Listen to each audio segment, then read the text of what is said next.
ఇదిగో చూడండి, 6 బిడ్డల తల్లి. తెల్లారుజామున ఆకలేసి నన్ను వెతుక్కుంటా వచ్చింది.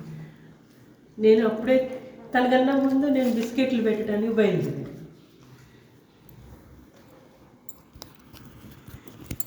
ఈ తల్లి బిడ్డలు, ఈ తల్లి ఎలా వచ్చి కాపు కాస్తుందో.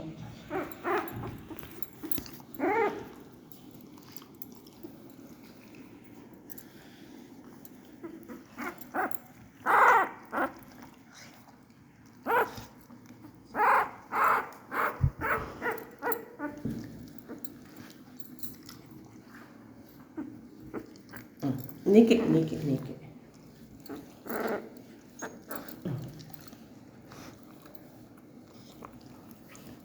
నీకేనా నీకే. జై గురుదత్త, శ్రీ గురుదత్త, పాహి రక్షమ. ఓం నమ శివాయ, ఓం నమ శివాయ, ఓం నమ శివాయ, ఓం నమ శివాయ.